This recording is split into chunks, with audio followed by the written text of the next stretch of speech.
Hello friends, welcome back to my channel. आज हम आपको क्लास 12 के फ्लेमिंगो बुक के first chapter the last lesson के शॉर्ट क्वेश्चन आंसर बताने वाले हैं। और फ्रेंड्स, इसके पहले मैंने इस पूरे चैप्टर को लाइन बाय लाइन एक्सप्लेन करके आपको बताया हुआ है। और अगर आपने इस चैप्टर को अभी तक अच्छे से नहीं पढ़ा है तो डिस्क्रिप्शन में लिंक है, वहां से जाके आप इस पूरे चैप्टर को अच्छे से पढ़ सकते हैं और इसका जो थीम है उसको समझ सकते हैं। और फ्रेंड्स, इसके पहले हमने आपको इसके कुछ शॉर्ट क्वेश्चन आंसर भी बताए हुए हैं जो कि राजीव प्रकाशन की बुक से मैंने लिया था क्वेश्चन। अब क्योंकि फ्रेंड्स बोर्ड एग्जाम में कहीं से भी चैप्टर में कहीं से भी क्वेश्चन पुटअप किया जा सकता है, इसीलिए हम आपको कुछ और भी इंपॉर्टेंट क्वेश्चन इस चैप्टर से बताने वाले हैं। तो आपको ये क्वेश्चन आंसर तो देखना ही है और इसके पहले की वीडियोस में जो हमने आपको इसके क्वेश्चन आंसर बताए हैं वो भी आप देख सकते हैं। डिस्क्रिप्शन में आपको उसका लिंक मिल जाएगा। तो फर्स्ट क्वेश्चन हमारा है, व्हाट वाज फ्रांज एक्सपेक्टेड, यानी कि फ्रांज से किस चीज की उम्मीद की जा रही थी, टू बी प्रिपेयर्ड यानी तैयार करने की, यानी कौन सा टॉपिक तैयार करने की उम्मीद की जा रही थी फ्रांज से, फॉर स्कूल यानी स्कूल के लिए, दैट डे यानी उस दिन फ्रांस से स्कूल के लिए कौन सा टॉपिक तैयार करने की उम्मीद थी। तो जैसा कि लेसन के शुरुआत में ही बताया गया है कि Franz was expected to be prepared the topic of participles.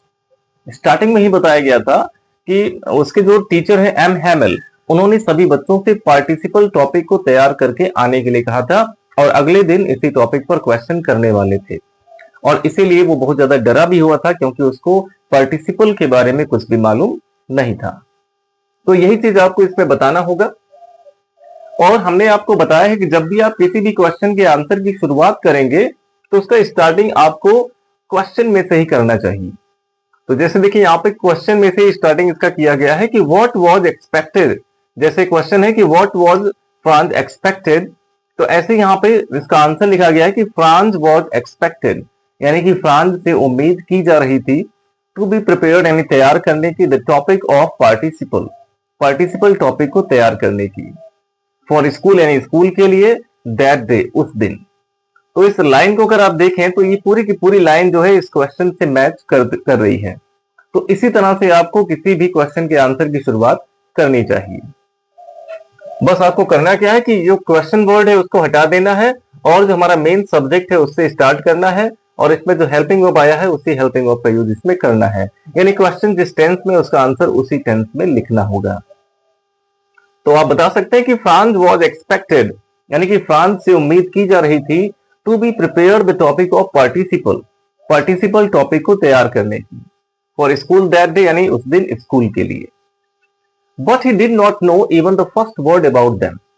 Friends, वैसे तो अगर देखा जाए तो पहले ही लाइन में इस क्वेश्चन का आंसर हो गया, बट क्योंकि अब जो है आपके शॉर्ट क्वेश्चन 4 मार्क्स के होते हैं, इसलिए आपको थोड़ा सा लॉन्ग तो इसमें लिखना होगा, थोड़ा सा और इसमें बढ़ा सकते हैं कि but he did not know even the first word about them, लेकिन उसे अबाउट देम यानी पार्टिसिपल के बारे में एक शब्द भी नहीं मालूम था।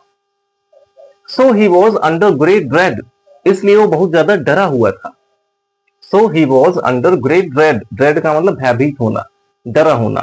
तो इसलिए वह बहुत ज्यादा डरा हुआ था of being scolded by his teacher, कि उसके टीचर एम हैमेल के द्वारा उसको डांटा जाएगा, क्योंकि उसे वो टॉपिक तैयार नहीं था। तो उसे डर लग रहा था कि अगले दिन जो है एम हैमेल उसको डांटेंगे। तो इस तरह से आप इसका आंसर लिख सकते हैं। आई होप आपको समझ में आ गया होगा। अब अगला क्वेश्चन हमारा है, व्हाट डिड फ्रांस नोटिस, यानी फ्रांस ने क्या नोटिस किया, दैट वाज अनयूजुअल, जो चीज अनयूजुअल था, असाधारण था, यानी अनोखा था, अजीब था, about the school that day, यानी कि उस दिन स्कूल में स्ट्रेंज क्या था, अजीब क्या लगा उसको, ये चीज आपको बताना है। और ये भी एक इंपॉर्टेंट क्वेश्चन है। तो आप बता सकते हैं कि दैट डे यानी कि उस दिन, फ्रांस ने ये नोटिस किया, that it was all so still and silent, कि सब कुछ बहुत ही ज्यादा शांत और स्थिर था, लाइक संडे मॉर्निंग, बिल्कुल जैसे संडे मॉर्निंग होता है, छुट्टी का दिन जैसे होता है, छुट्टी के दिन स्कूल में एकदम शांति रहती है, बिल्कुल उसी तरह उस दिन पूरे स्कूल में एकदम शांति थी। वाइल ऑन अदर डेज, जबकि अन्य दिनों में, यानी उस दिन को छोड़कर उसके पहले के दिनों में क्या होता था, there used to be great hustle and bustle in school में उस समय बहुत ज्यादा शोरगुल हुआ करता था सुबह के टाइम, यानी प्रेयर होने से पहले, आप ये कह सकते हैं। तो बताया गया कि उस दिन क्या था, फ्रांस ने नोटिस किया that it was all so still and silent, कि पूरा जो स्कूल था वो एकदम शांत और स्थिर था। लाइक संडे मॉर्निंग, ऐसा लग रहा था जैसे संडे मॉर्निंग हो। वाइल ऑन अदर डेज, जबकि अन्य दिनों में there use to be great hustle and bustle in school.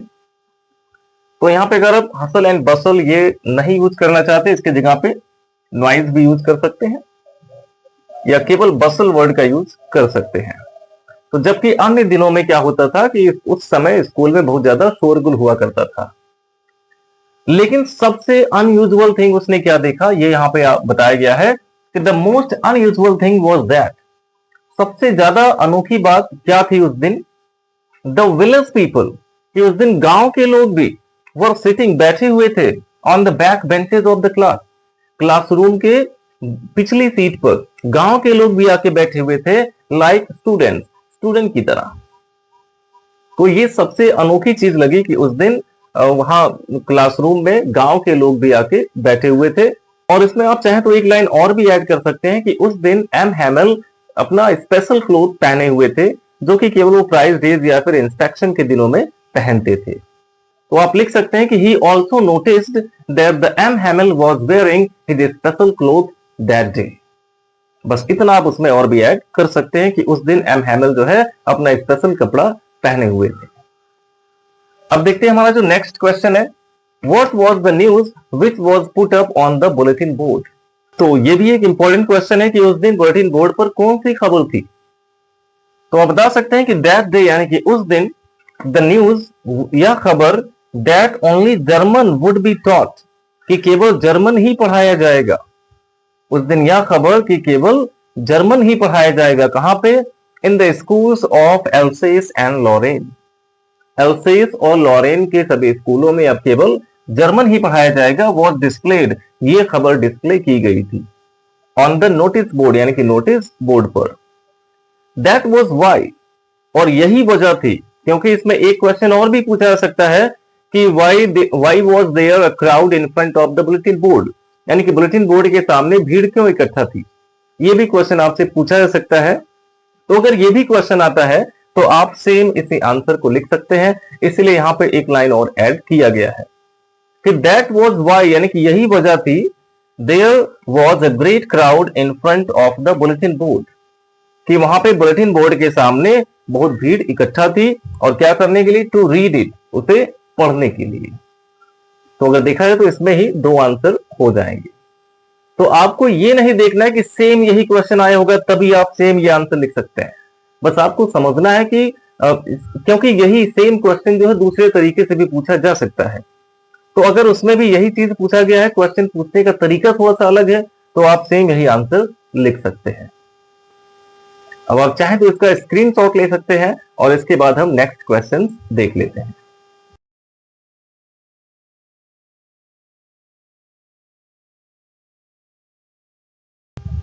तो देखिए फ्रेंड्स, हमारा अगला इंपॉर्टेंट क्वेश्चन है, why were the villagers seated on the back benches, यानी कि जो गांव के लोग थे वो पीछे की सीट पर क्यों बैठे हुए थे, ये इसमें पूछा गया है।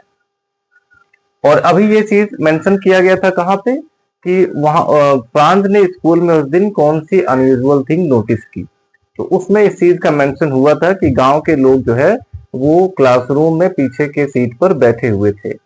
लेकिन यहाँ पे उसका रीजन पूछा गया है कि why were the villagers seated on the back benches, गांव के लोग पीछे की सीट पर क्यों बैठे हुए थे। तो आप बता सकते हैं कि ऑल द विलेज एल्डर्स, गांव के जो बड़े बुजुर्ग लोग थे, were seated on the back benches, वो पीछे की सीट पर बैठे हुए थे, एज अ ट्रिब्यूट, और किस लिए बैठे हुए थे, एज अ ट्रिब्यूट, एक श्रद्धांजलि के रूप में। तो जैसे वो श्रद्धांजलि देने आए थे किसको, to the teacher M Hamel, M Hamel को, वो लोग टीचर एम हैमल को एक श्रद्धांजलि देने के लिए आए हुए थे, इसलिए वहां पे वो बैठे हुए थे। और क्यों श्रद्धांजलि देने आए थे, for his faithful service of 40 years, क्योंकि उन्होंने 40 साल से वफादारी से अपना सर्विस किया था। तो इसलिए जो गांव के बड़े बुजुर्ग थे वो सभी ट्रिब्यूट देने के लिए आए हुए थे। तो it was also their way to pay respect, और ये उनका सम्मान देने का भी एक तरीका था। इट वॉज ऑल्सो देयर वे, ये उनका एक तरीका भी था, टू पे रिस्पेक्ट यानी कि सम्मान प्रकट करने का, to their language and their country, यानी अपने देश और अपने भाषा के प्रति सम्मान दिखाने का उनका एक तरीका भी था।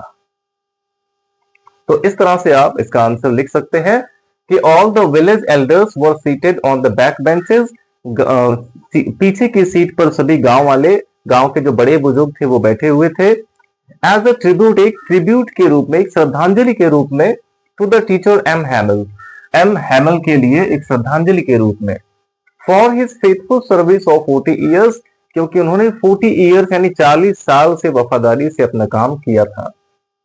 It was also their way to pay respect, और ये उनका सम्मान दिखाने का भी तरीका था, to their language and their country, अपनी भाषा और अपने देश के प्रति। तो इस तरह से आप इसका आंसर लिख सकते हैं। और फ्रेंड्स, ये जो क्वेश्चन है ये इस पूरे चैप्टर का सबसे इंपॉर्टेंट क्वेश्चन है, द मोस्ट इंपॉर्टेंट क्वेश्चन। तो इसीलिए ये क्वेश्चन आपको पिछले वीडियो में भी बताया गया था और यहां भी आपको बताया जा रहा है। मान लीजिए आपने इस वीडियो को नहीं देखा हो, तो इसमें पूछा गया कि whom did M. Hamel blame for the ignorance in the study, यानी कि एम हैमिल ने पढ़ाई में लापरवाही के लिए किसको ब्लेम किया, किस पे आरोप लगाया। ये बहुत ही इंपॉर्टेंट क्वेश्चन है और आप इसको बता सकते हैं कि M Hamel blamed the parents of the students, M Hamel ने स्टूडेंट्स के पेरेंट्स को ब्लेम किया, who were not anxious to have them learn, यानी जो उन्हें पढ़ाने के लिए चिंतित नहीं थे, जिन्हें उनकी पढ़ाई की कोई चिंता नहीं थी। तो who were not anxious to have them learn, जिन्हें उनको पढ़ाने की कोई चिंता नहीं थी। Instead, इसके बजाय, इसके स्थान पर, they wanted them to work on a farm or at the mill. They wanted them, वे चाहते थे कि वे work यानी काम करे, on a farm, किसी फार्म पर या फिर किसी मिल पर वो काम करे, to earn money यानी पैसे कमाने के लिए। तो सबसे पहले उन्होंने पेरेंट्स को ब्लेम किया था स्टूडेंट्स के, जो कि अपने बच्चों की पढ़ाई के प्रति उन्हें कोई चिंता नहीं थी। इसके बजाय वो उन्हें काम पर भेजना चाहते थे ताकि वो थोड़े पैसे कमा सकें।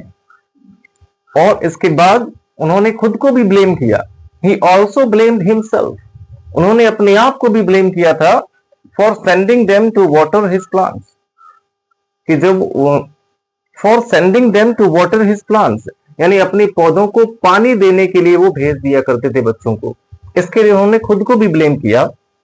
इंस्टेड ऑफ लर्निंग, यानी कि पढ़ने के बजाय वे बच्चों को अपने पौधों को पानी देने के लिए भेज दिया करते थे, इसके लिए उन्होंने खुद को भी ब्लेम किया। And he declared holiday when he wanted to go fishing, और जब भी वो फिशिंग के लिए जाना चाहते थे तो वो हॉलीडे डिक्लेयर कर देते थे। इस बात के लिए उन्होंने खुद को भी ब्लेम किया। तो ये बहुत ही इंपॉर्टेंट क्वेश्चन है फ्रेंड्स, इसको बहुत अच्छे से तैयार कर लीजिएगा। अब देखिए हमारा लास्ट क्वेश्चन है आज के लिए कि what did M हैमिल say about French language, और ये भी क्वेश्चन फ्रेंड्स बहुत ही ज्यादा इंपॉर्टेंट है। ये दोनों क्वेश्चन आपके लिए बहुत ही इंपॉर्टेंट है। तो इसमें पूछा गया कि एम हैमिल ने फ्रेंच लैंग्वेज के बारे में क्या कहा था। तो आप बता सकते हैं कि M Hamel said that, M Hamel ने कहा था कि it is the most beautiful language in the world, कि ये जो फ्रेंच लैंग्वेज है ये दुनिया की सबसे सुंदर भाषा है। तो M Hamel said that it is the most beautiful language in the world, M Hamel ने कहा कि ये दुनिया की सबसे सुंदर भाषा है। द क्लियरेस्ट यानी सबसे स्पष्ट भाषा है, and the most logical language, और सबसे लॉजिकल लैंग्वेज है, सबसे तर्क संगत भाषा है। अब आप आगे बता सकते हैं कि ही रिक्वेस्टेड एवरीवन, उन्होंने सभी से रिक्वेस्ट भी किया, टू गार्ड देयर लैंग्वेज, कि वो अपनी लैंग्वेज को सुरक्षित रखें। गार्ड का मतलब क्या, रक्षा करना, सुरक्षा करना।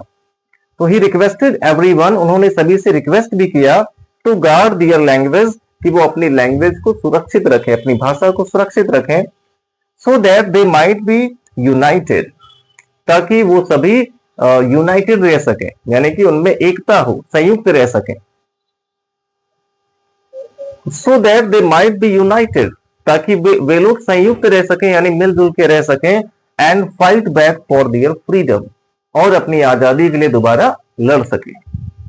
तो इसके लिए उन्होंने इस लैंग्वेज को अपने अपने बीच में सुरक्षित रखने के लिए भी कहा था। तो आई होप फ्रेंड्स ये सारे आंसर आपको बहुत ही अच्छे से समझ आ गए होंगे, और अभी भी आपको कोई डाउट है तो आप इस वीडियो को रिपीट करके देख लीजिएगा, आपको ये सारे आंसर अच्छे से तैयार हो जाएंगे। तो वीडियो अच्छा लगा हो तो लाइक करिएगा, और अगर आप ऐसे ही और वीडियोस देखना चाहते हैं तो हमारे चैनल को सब्सक्राइब करें और अपने सभी फ्रेंड्स के साथ भी शेयर जरूर करें।